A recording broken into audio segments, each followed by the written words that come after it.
सवाल निम्नलिखित में से किस शासक ने राम और सीता की आकृतियों और देवनागरी कथा राम सिया वाले कुछ सिक्के जारी किए? A. Bhoj, B. Siddharaj Jayasimha, C. Zain ul Abidin, द. अकबर।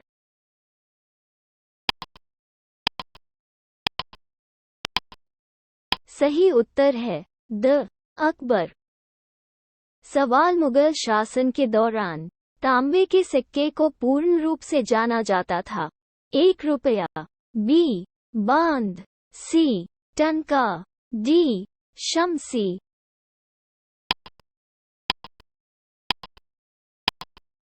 सही उत्तर है बी. बांद। सवाल मध्यकाल में बंटाई शब्द का अर्थ था? ए. धार्मिक कर, बी. राजस्व की गणना की प्रणाली, सी. धन कर, डी. संपत्ति कर।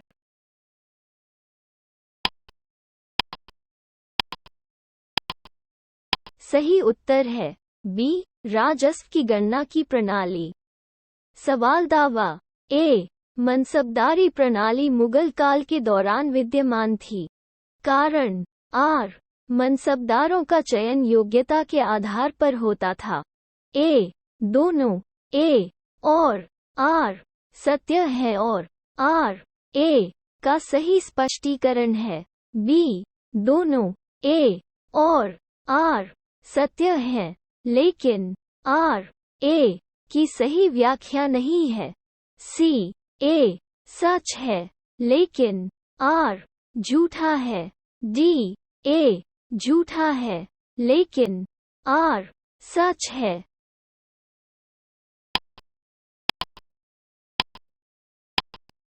सही उत्तर है सी. ए सच है लेकिन आर झूठा है। सवाल नीचे दिए गए कथन 1 और 2 को पढ़िए और नीचे दिए गए कूट से सही उत्तर चुनिए। 1. सभी मनसबदार सैनिक अधिकारी नहीं होते थे। 2. जो लोग मुगलों के अधीन उच्च नागरिक पदों पर आसीन थे वे भी मनसबदार थे और उसी के अनुसार उन्हें श्रेणीबद्ध किया जाता था। कोड। ए. 1 और 2 दोनों झूठे हैं। बी. 1 और 2 दोनों सत्य हैं। सी. 1 सच है जबकि 2 झूठा है। डी. 1 झूठा है जबकि 2 सच है।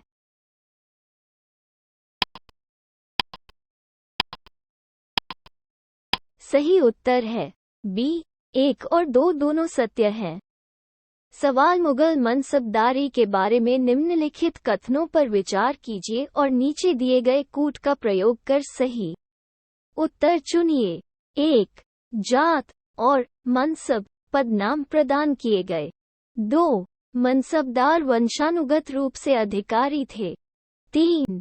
मनसबदारों के 3 वर्ग थे। 4. उनके वेतन का भुगतान दीवान कार्यालय द्वारा किया जाता था। कोड। ए. 4 कथन सत्य हैं। बी. 4 बयान गलत हैं। सी. केवल 1, 2 और 3 सत्य हैं। डी. केवल 1 और 3 सत्य हैं।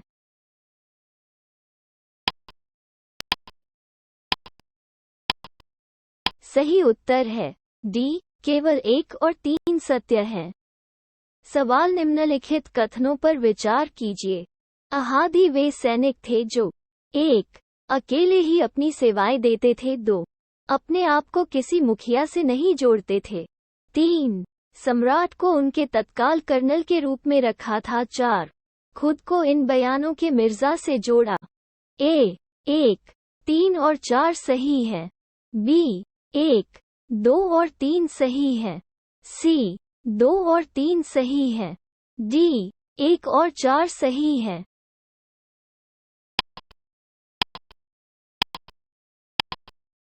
सही उत्तर है बी. 1, 2 और 3 सही है।